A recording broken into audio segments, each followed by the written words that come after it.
a little like, thank you for having me.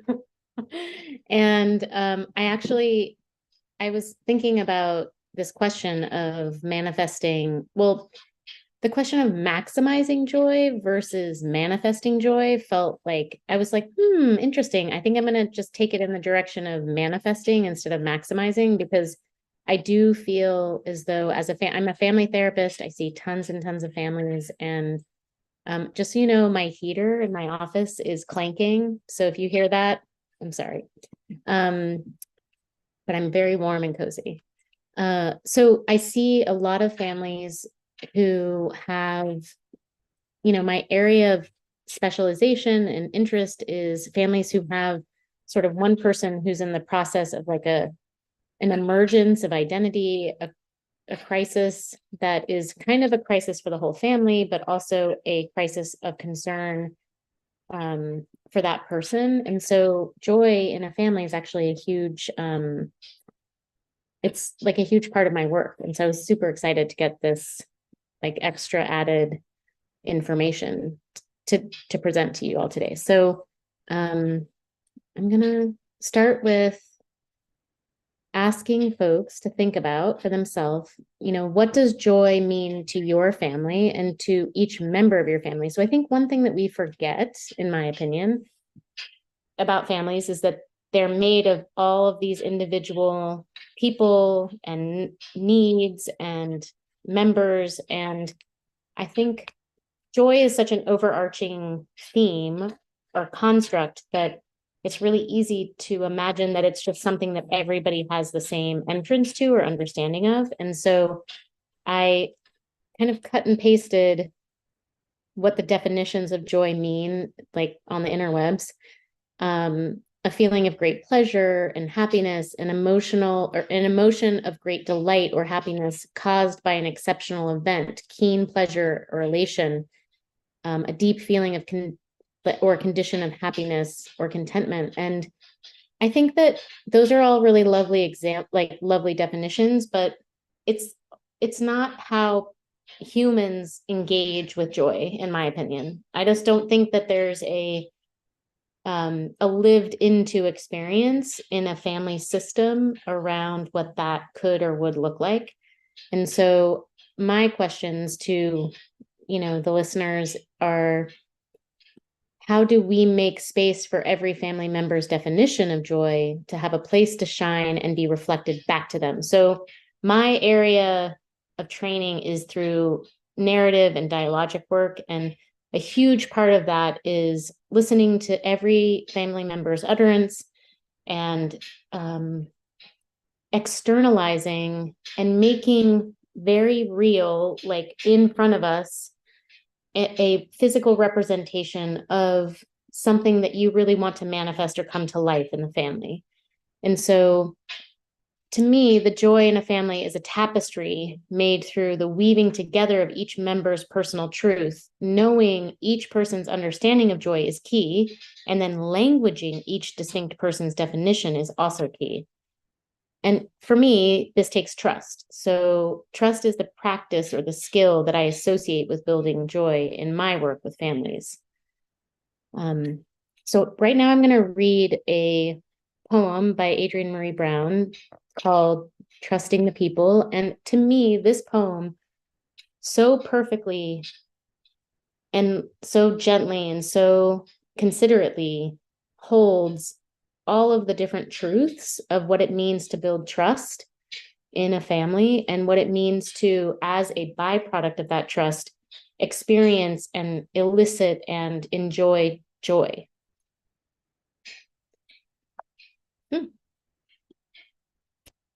Trust the People by Adrienne Maree Brown. Ooh, actually, would anybody else like to read it? I would love for if anybody else listening would Lakeisha, would you want to read it or would you be open to that? Sure. You want me to read the definition? No, just the poem. It's a poem and it's 2 slides long. So it's called Trust the People by Adrienne Oh, Maree Brown. Yeah. Can you see it? I don't know if you, hold yeah. on 1 second. Okay. Yeah. Trust the People by Adrienne Maree Brown. Trust the people who move towards you and already feel like home. Trust the people to let you rest. Trust the people to do everything better than you Oh, hold on. Sorry. Go ahead. could have imagined. Trust the people and they become trustworthy. Trust that people are doing their work to trust themselves. Trust that each breach of trust can deepen trust or clarify boundaries. Trust the people who reveal in pleasure after hard work. Revel, excuse me, in pleasure after hard work. Trust the people who let children teach, remind us how to emote, be still, and laugh. Trust the people who see and hold your heart. Trust the people who listen to the whales. Trust the people and you will become trustworthy. Trust the people and show them your love. Trust the people. Thank you so much, Keisha. That was great. So this poem to me is what links trust with joy. The ones that stand out to me, all of them stand out to me, but the ones that stand out to me for tonight are the idea of trusting the people who already feel like home. So really trusting your gut around both network and community and those who support your family and show up for your family. Those are the people who feel like home. So it's not just the people in our families or like our nuclear families, but rather all the folks around us. And then trust the people to let you or make space for you to rest. This is a huge, as a parent myself, I have a 5-year-old and a 3-year-old. Like I work full time. This is my work, is to learn how to rest and model that for my own children. And I think in this kind of the culture of sort of like late stage capitalism and how we are all sort of trying to navigate to me, a sort of colonizing white supremacist culture of like production, resting is really uncommon. It's really hard to deal with. It's hard to do. And so resting is a part of what we owe our children and our families, I think, to model.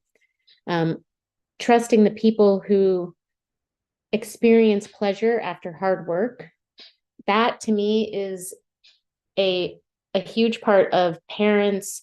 To me, this says, how do you model for your children that you are having a pleasurable experience with just you and your partner, or you and your partners, and also, in a way, you're showing your kids, we work hard, but we also experience joy and pleasure.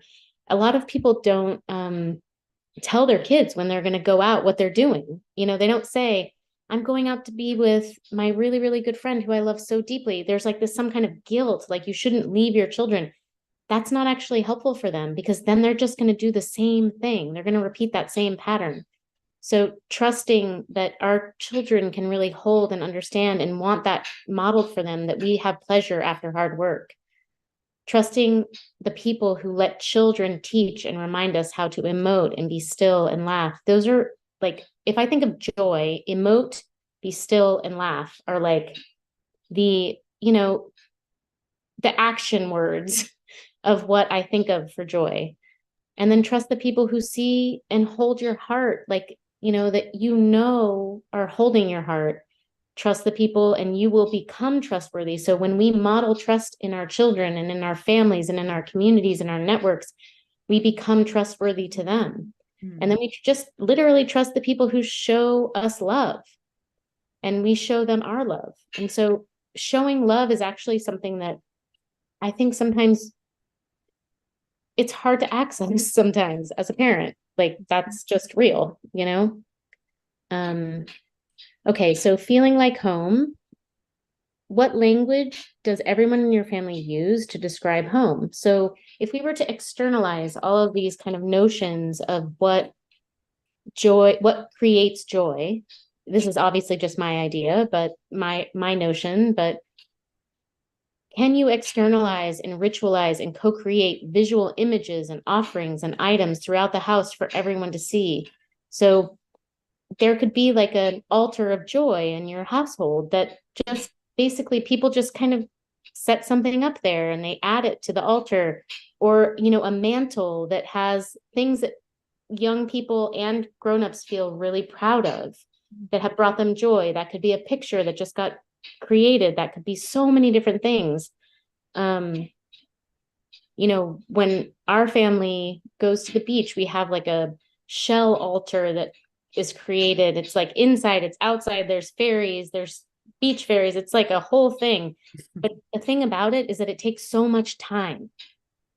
So I think that that's like, we're going to get to this, but I think the thing that I want to just emphasize is that feeling like home is also about creating a home where we all get to see our own understandings of home mirrored back to us.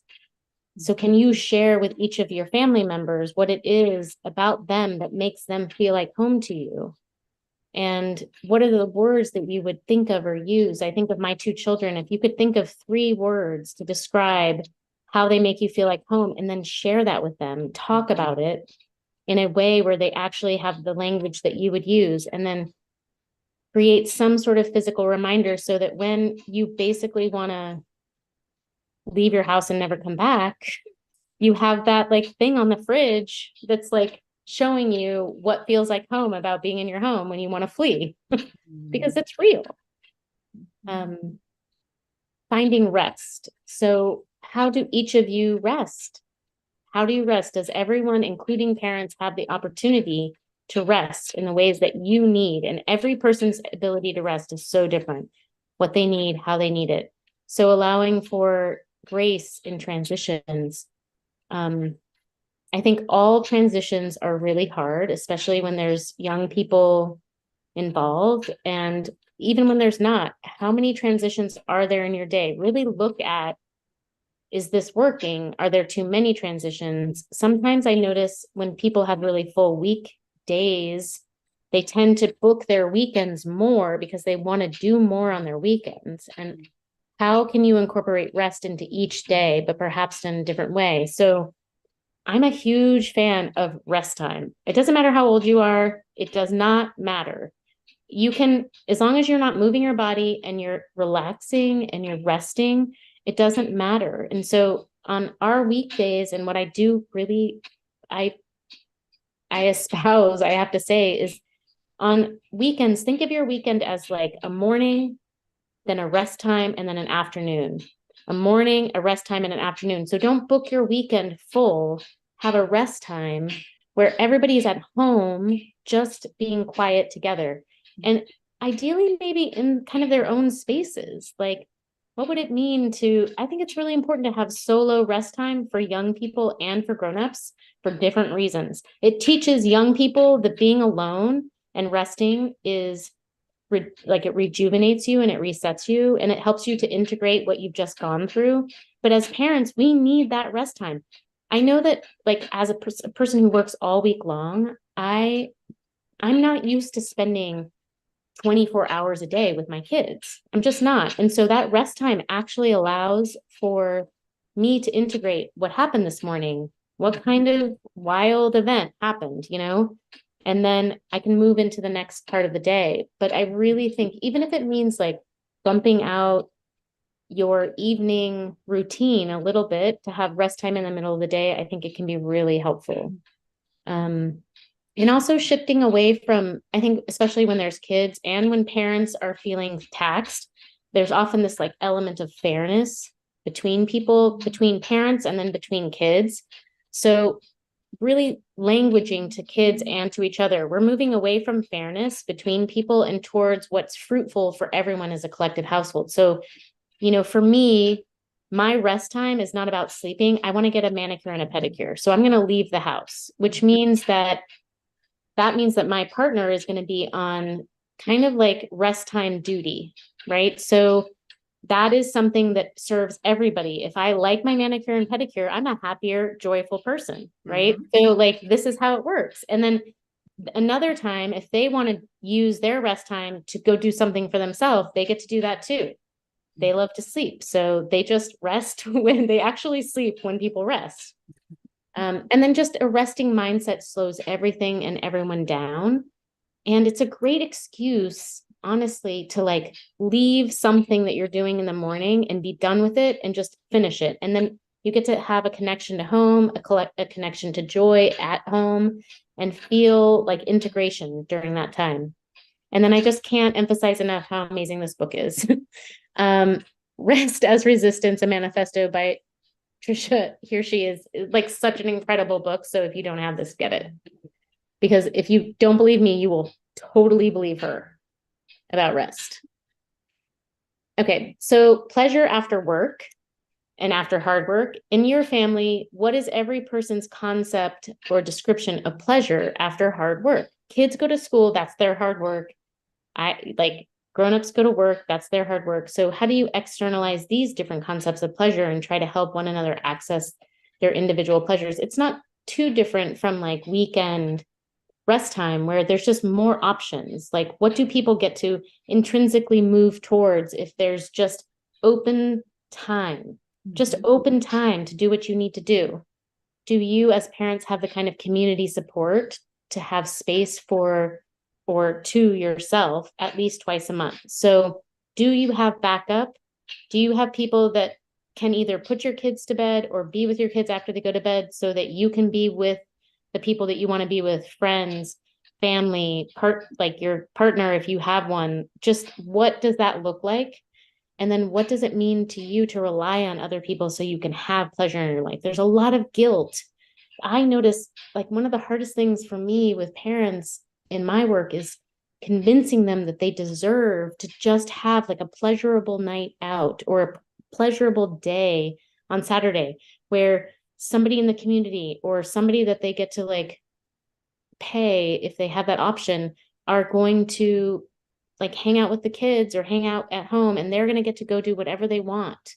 So creating a culture of pleasure after working hard helps with the weekend time and also with the after bedtime. And it goes back to that idea of modeling for children and modeling for each other that we're not just one identity, we're multiple identities in one person. Okay, so let children teach, emote, be still, laugh. Children hold the key, in my opinion, to the grace and pace of transitions. All of the people in families like have different ideas of what a pace for a transition should look like. And it's really important to just be really explicit with kids and say, tell me what would make, I think someone in like one of the questions was like the morning grind and like what it's like in the morning. There's no joy in my morning. Oh, I feel you. And also I think that one of the things I do when I'm in a quandary about why is this not working is that I kind of in an age appropriate way ask that question to my children. And I say, what do you need to have be different? Not in the moment of the morning, but like when we're cozied up and kind of, having our evening ritual, I might say, this morning was kind of hard. What could have made it easier? And they actually have real answers. Like, I really want that same pair of rainbow socks every single day. And if you don't have them, I'm in a bind because I need them. I'm like, okay, I hear you. I will wash them every single day. I will dry them. They will be there for you. It'll be ready. And it is true that that works. Like it teaches our kids that they get to have a need and ask for it and then have that need answered. And then they get to actually have it feel different. So they have the experience of a problem being solved.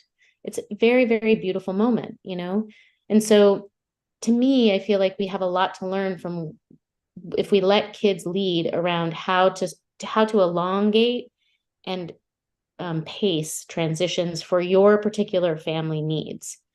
The use of laughter and fun in hard moments or right afterwards. I mean, it's not easy to laugh in the moment when things are hard, but I think that being able to share with another adult and or with yourself, if there isn't another adult. I have a very, very dear friend who is a single parent. And, I think I have made myself available to her. I've said, I want to be your person that you share in the like afterwards moments with.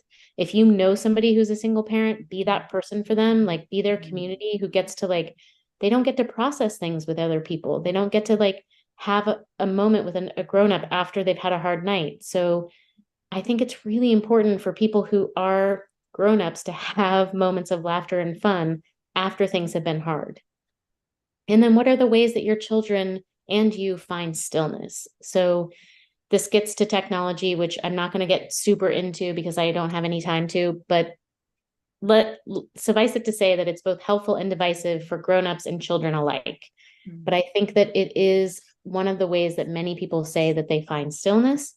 And I understand that. And there's some like things we can do around stillness, especially with young people where maybe they're listening to an audiobook instead of looking at a screen. There is a lot of there's a lot of ways in which technology is both helpful and divisive. And so don't judge yourself, don't be hard on yourself.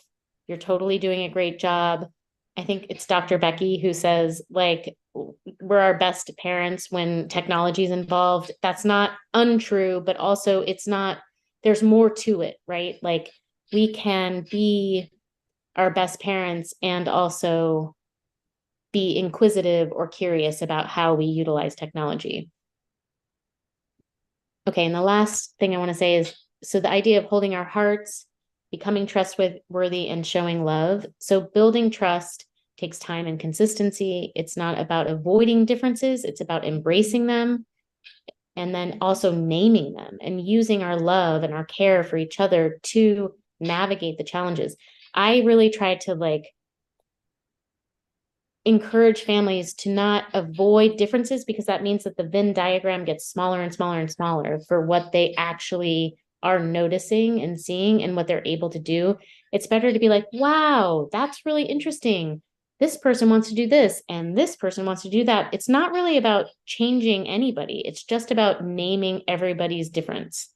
And then utilizing a light touch or a lightness of heart. I'm really about encouraging people to name things and then kind of just see where things go with a light touch, not to get too heavy handed about structures or you can try things on. And if it doesn't work, you can be like, well, I spent a lot of time thinking about that, but now that isn't working, you know? So really not getting too attached to any one thing so that when it is rejected by your family members, you don't feel it doesn't hit you in a personal way.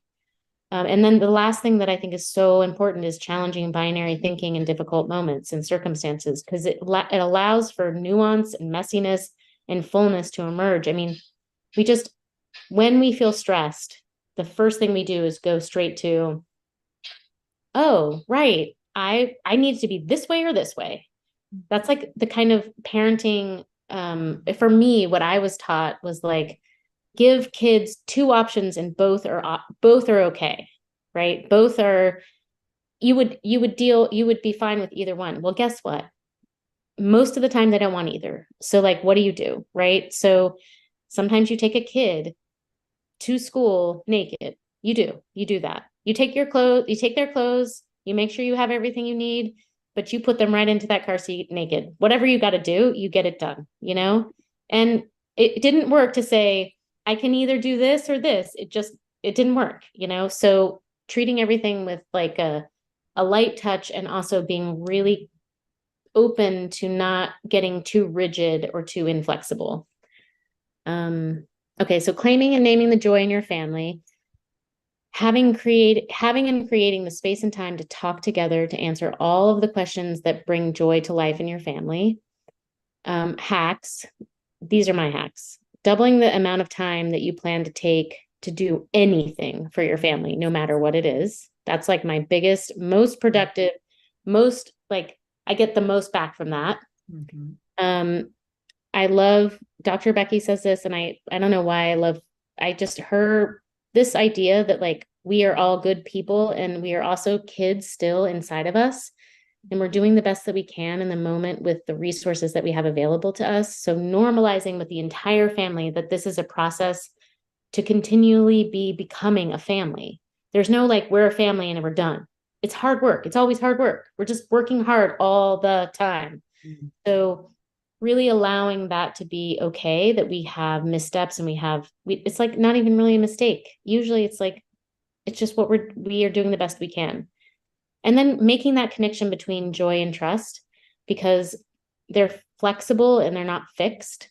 And we can usually find moments of joy in our most exposing and conflictual moments if we look at that moment through the lens of trust. So like I trusted that, I could say what I needed to say to my other caregiver. And it was a vulnerable moment. It was exposing. It was a conflict, but I actually trusted them enough to tell them what was actually happening for me. And that is like the after effect, is not seeing that as a moment of exposure or a moment of mistake, but a moment of trust. That's what I got. Awesome. Okay, great.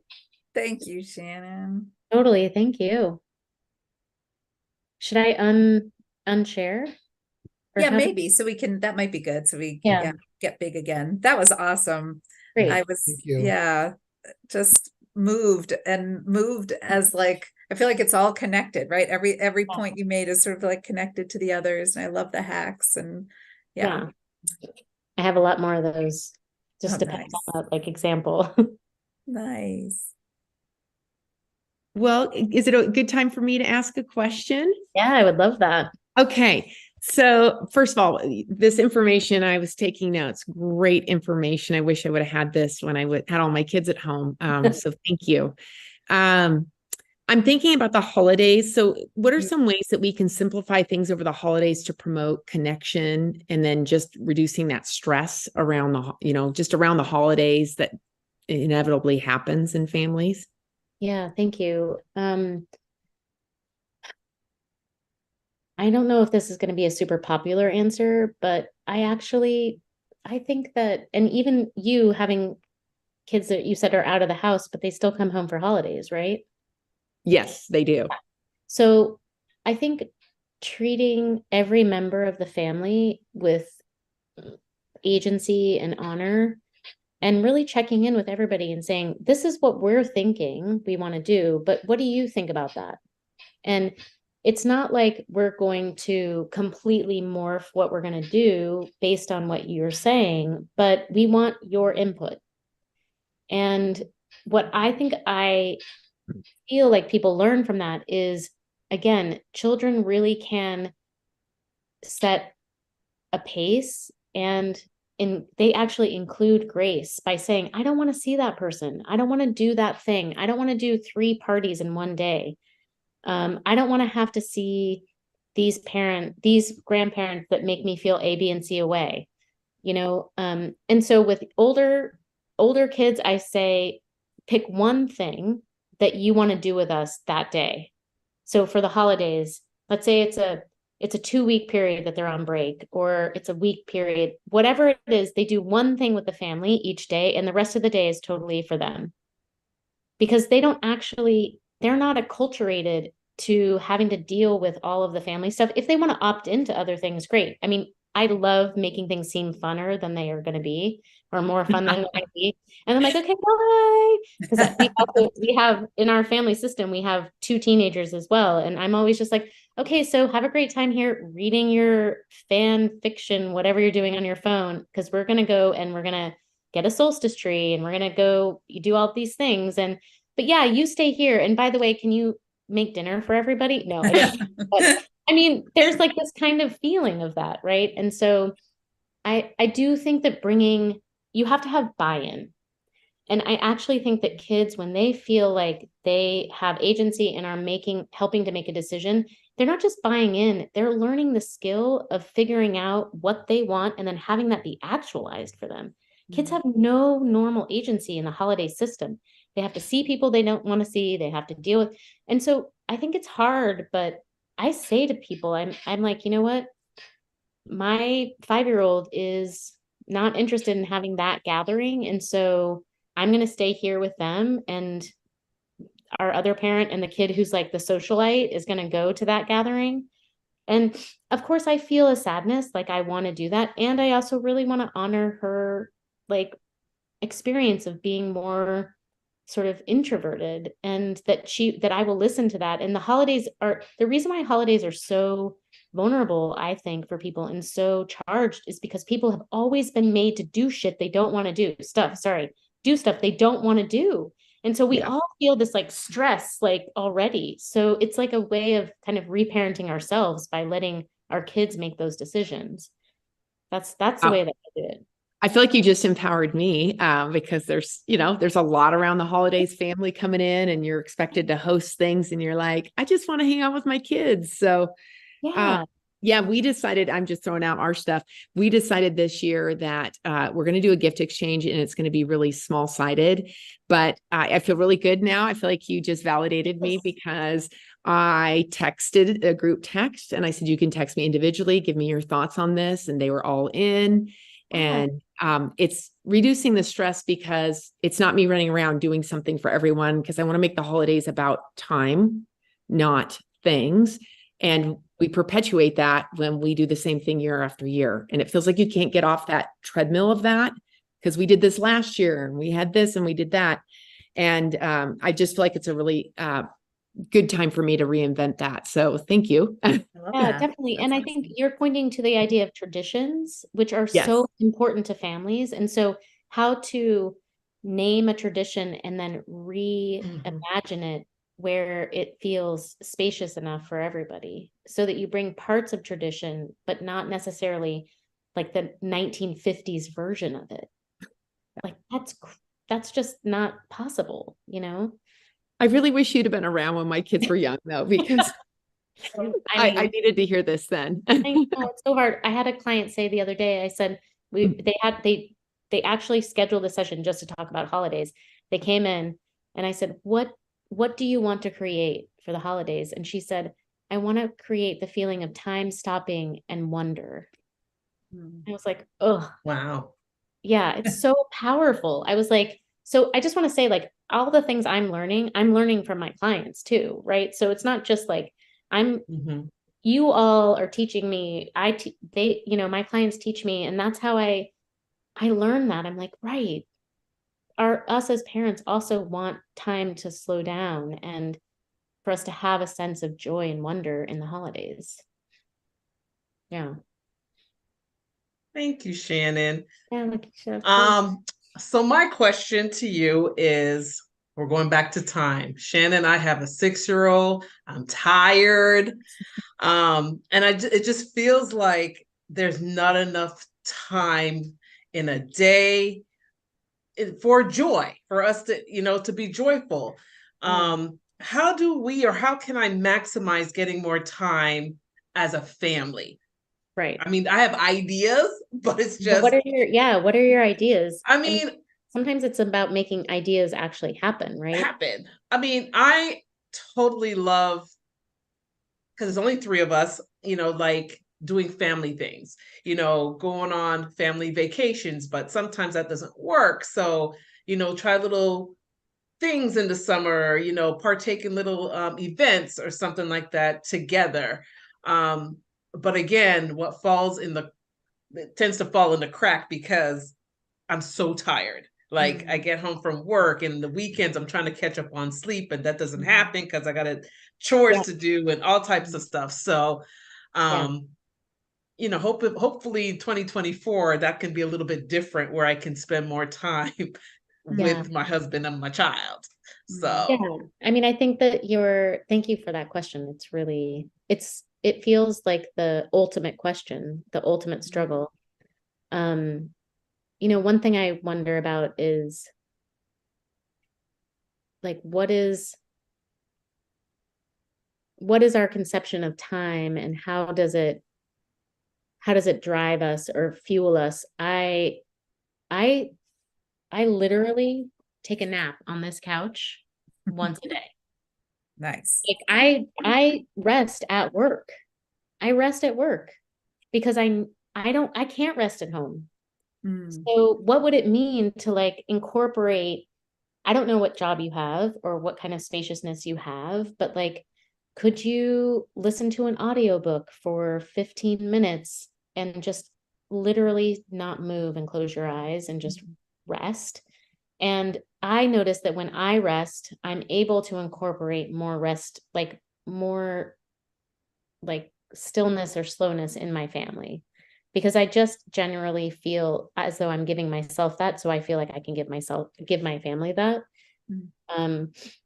6 years old is a really hard year. That's a hard time. Yeah. And what I tell myself is there will be many more years.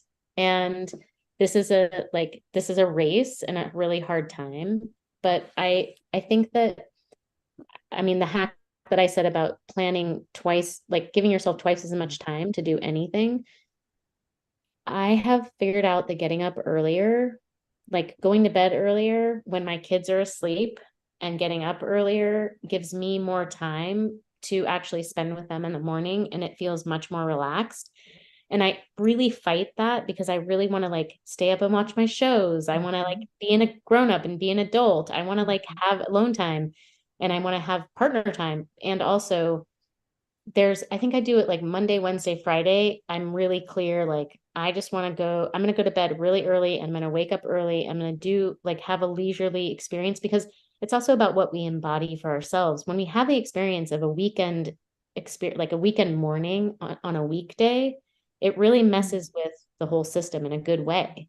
Mhm. And so yes, creating time by making sure you're getting enough sleep and waking up early enough so that you're not just like, it feels like I mean, have you ever been called by the school because your kid is late? It's like, that's my kid. I get to drop them off whenever I want. I know this is wrong. I know this is so wrong, but it is really, it's like the measure of having to have your kid at a certain place by a certain time is so stressful. Mm. And so I just definitely feel like, well, you know what? I have to be totally honest. The mornings that I get up really early and have like a leisurely morning, the kids are always late to school because we're just having a leisurely morning. So, I mean, it's like there's no real win, but that is definitely a part of my, yeah, that's my ethic, you know? Mm. But I think, and also you said, when do we find time for our partners? I think that that's a really big thing. And that's why I said, we have, whether we're so tired and we totally are like, what are we going to talk about? We don't even know each other. I don't even know your face. Like, we have twice a Who are month. you? Yeah. Who are you again? We have twice a month where we like make ourselves leave the house at night, which literally feels like moving mountains sometimes. But once we're out of the house, we feel free and we feel like it feels different, you know? That I know that that's not always a resource, like not something that everybody can always do, but I can't, there's something about being out in the world and being seen as just a couple and not as parents that's really important to like a relational dynamic where you're like, oh no, I'm actually your partner and just your partner right now. I'm nobody's parent. Oh, I also say when you're with your partner out on a date, don't talk about kids, because that's just like, that's all you do. See what else you can talk about. Anything else, right? Very hard. Trust me, I have experimented with this. That's a good challenge. Shannon, I just have to say, I feel like it's like revolutionary, the connection you're making, like the joy and rest. Like, I feel like it keeps coming up like this. And I just appreciate that so much. Like that underlayment of joy is rest, and whether it's space or time or, what you were calling, I just love that. And the other thing that's blowing my mind a little bit that I'm going to keep thinking about after this is your point around, sort of listening to your child around, like there may be someone in the extended family that's hard or stressful, and sort of like honoring that. I'm reflecting as I listen to that, especially Julie, thank you, the question about holidays, because I think there's that part of me where I feel like, well, the joy is bringing as many family members together and pushing them together all into this one mush. And that's the joy. And like, so that control in that, right? And so I Yeah. appreciate that. So thank you, both of you, for that reflection. Yeah, that's so great to hear because we had I mean, it's also post-pandemic, right? Like we have young people, a 6-year-old grew up in the pandemic. My 5-year-old grew up in the pandemic. My 3-year-old literally like had never been, we had our first kind of gathering in our house in, 3 or 4 years last week. And my 5-year-old was like, there's too many people talking at the same time. I feel really, she was just like, I said, are you okay? And she said, I can't, there's too many grownups talking at the same time. We don't realize like how loud our voices are. Grownups don't really consider children the way that children have to consider grownups. And I think that that is a real thing. And so being able to say to her, do you want to take a bath? Do you want to have a private bath? Do you want to go in your room? We can read a book, and because the truth is taking that moment with her to sort of let her know that when she has an ask, I'm going to respond. Also, it's a moment of rest with her that I get from that big group. Right. So there's all of these benefits, but also just, Megan, explaining to kids, I say to them, I'm like, I love a crowd. I love being with like a bunch of people I love. I love hearing everybody talk over each other. Just saying that and not expecting kids to feel the same. And so I'll say, I love a crowd. I love a lot of people. That's something I love to do. And then, having my kids say, I don't like that. And I say, okay, yeah, that makes sense. I hear that. Yeah. So sweet. Well, I do have a question around just like the roles and responsibilities of parents. Just thinking about when I have 4 children and they're not children anymore, but just the amount of things that needed to get done on a daily basis. And how do you, I know you kind of alluded to things aren't always equal, at least around joy, right? Like making sure each person gets their joy. But I'm just curious, if you have any guidance around roles and responsibilities, how do you tackle that and still, have a form of joy in your family? And, because I just I look back on my life and I feel like it was a checklist of things that had to get done on the daily, or the wheels would fall off the bus. I mean, I felt that way. I'm not sure that's entirely true, but there is a little bit of truth in that, especially what you're talking about when you have 2 full-time working people and there's a home that still needs tending to with children, So I just am curious what you would say to that. Yeah. I really love to ask kids what they think they would be good at. And then I start to kind of go from there. So, and then I build off of that. So if I see, I think that, asking kids what they're interested in doing and what they think they'd be good at or what they want to learn. So not helpful for me at all, but like one of my kids wanted to learn to stack wood. Like not helpful, really not helpful, but I want them to learn that skill. So, that is something that we did together. So I think letting them be, especially at a young age, got like that they could be guided by their own sense of inquiry or interest is just already so much more. You have so much less pushback. And also being willing to finish something that they start. I think that there's something about, I don't want to give my kids something to do because they're never going to finish what they start and then I'm going to have to finish it. Yeah, that's right. That's going to be your life for the rest of your life. It's just, it's going to be much bigger, more devastating things as they get older.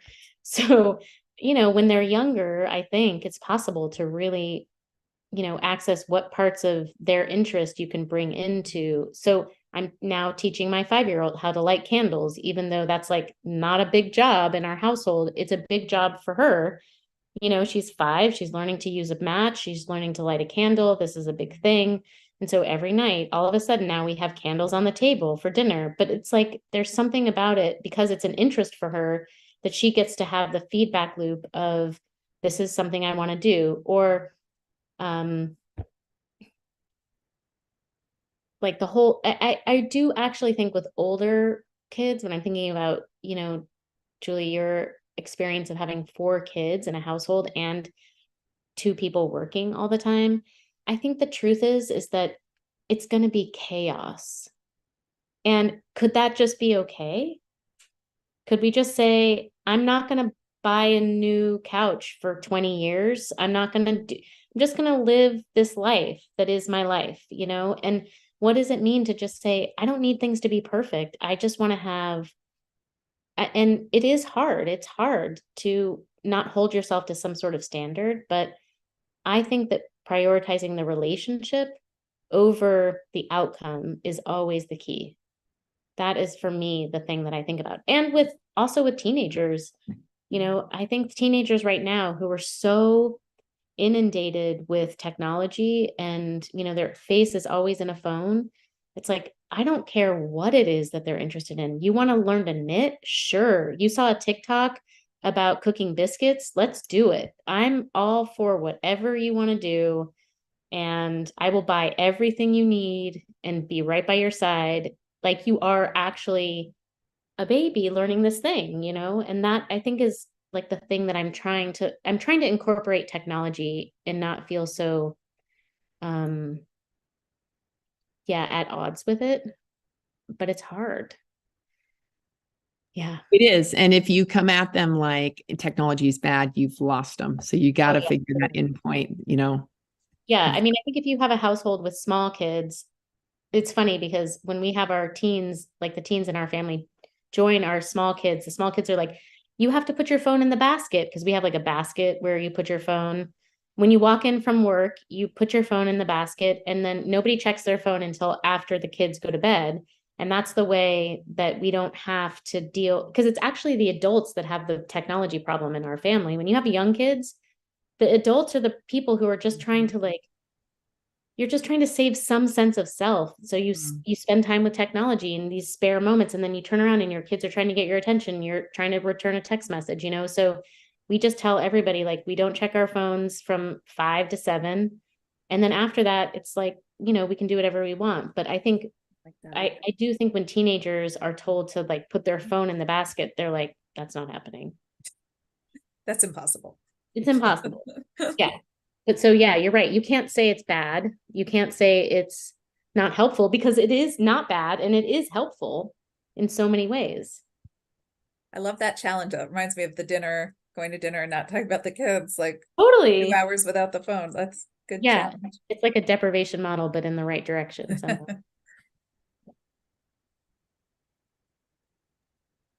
Do we have time for one more question? Sure. You have time for a couple, yeah. Okay, sure. Okay, Miss Shannon. Yes. Personally, Uh-huh. what would you think is the perfectly simple day? What would a perfectly simple day look like to you? Oh, wow. In my family or like more generally? More generally, and I would love to hear in your family too. Yeah, I'm trying to think a perfectly simple day. I guess that the key to a perfectly simple day for me generally is balance. That's it. It's just, that's what I think people need. I think that our systems, though I have been very kind to technology in this chat with you all, I don't think that the human body and the human system is actually equipped. We're like literally the same biological creature that we were 2000 years ago. The brain is pretty much the same. Like there's no way that our bodies and our brains can like metabolize the pace at which everything goes.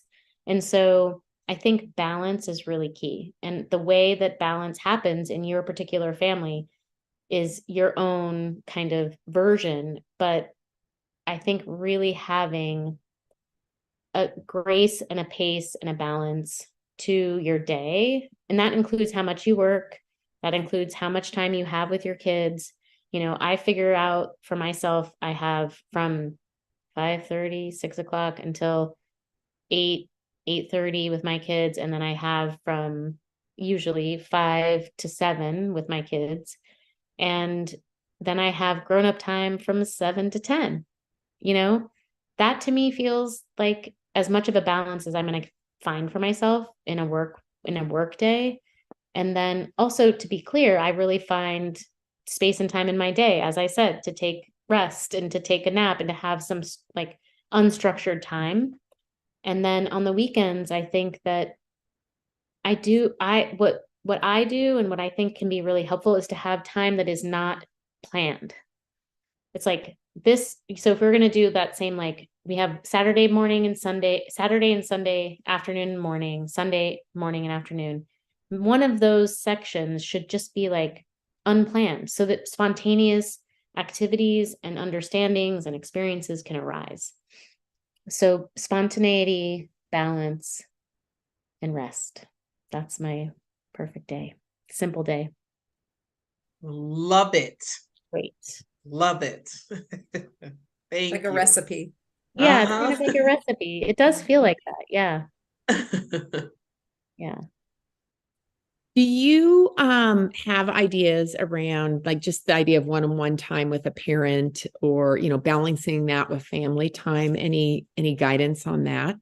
Yeah, that's a great question. I am a pretty firm believer that there's often, I'm a firm believer that young folks and just like all kids need one-on-one time or usually appreciate one-on-one time with all of their parents. But I think my feeling about that is that it seems interesting to say this, but when it's planned, it feels like very hard on kids. Like, I think that it's actually something that would fall into the spontaneous category, but is always kind of at the fore. Like, it's really about flexibility around plans. So one kid has a birthday party, one parent takes them to the birthday party, and the other parent takes that kid and does something spontaneous with that kid or the other kids, or I do think that one-on-one time is really important, but I really notice that when it's planned, or okay, I should say it this way, if it's planned, don't back out. So if you tell a kid, we're going to do a solo thing, we're going to do our own like personal thing, it comes to the time the kid doesn't want to do it because they're playing with a friend or they're playing with their sibling or they're, on technology, you just have to stick to it, because when we say we're going to make a plan to do solo stuff and then we don't do it, that sends a message to kids that they are not important enough to fight for. So it's okay to not plan it. And I don't think actually kids really notice too much when they don't have solo time with a parent. As long as they feel like they're in a holding environment that feels really good to them. But if we make plans to do something, you got to follow through, even if it's like a little stressful and you're like, I know you said you wanted to do this thing and now you don't want to do it. And I hear that. And also, can we come up with a way? Can you do that for 10 more minutes and then we'll go do our thing? Like, you have to show that you want to be with them once you do that, and it's definitely true for teens and college age people, where I will often be like, okay, you don't want to do the thing you said you wanted to do with me. What do you want to do? Okay, you want to shop for yarn. That sounds great. Let's go do that. I was really looking forward to seeing that movie, but that's fine. I'm not telling you that. I'm not saying that. So, I mean, it's just really about doing what they want to do no matter what. Wow. Thank you, Shannon. I mean, this was your wealth of information. Hope so. I really liked your theme around rest. I'm definitely going to take that one to heart. But the idea of home and finding pleasure and letting children teach and lead us, I think there's a lot of power in that. Building trust, the theme of balance, and then showing love, which, ultimately, love wins all, right? Yes. I really appreciate all those messages. And so, kind of going forward this month, we have parent support groups that will be based on this theme. So next week on Tuesday, we'll have an elementary group for elementary parents around the theme that you just shared. We will then have a middle school group the following Tuesday. And then we, this month, we won't have time for our BIPOC group because it does fall over the week of Christmas break, I believe. So, and then next month, coming in January, we have a presentation on parenting your child who has self-harming behavior. So that will be January 2nd. That's awesome. I mean, not awesome that that's happening, but great that you're doing training around it. Yeah. Absolutely. It's important. So, Cool. Thank you Thank very you so much. much. Thank you so much for having me. It's been That such was a pleasure. awesome. Yeah. Awesome. And thanks, parents, Thank and you definitely so come to the much. groups. Thank Yeah. you. Thanks, everyone. Okay, bye. Bye-bye. Let's see. Yeah, let's see.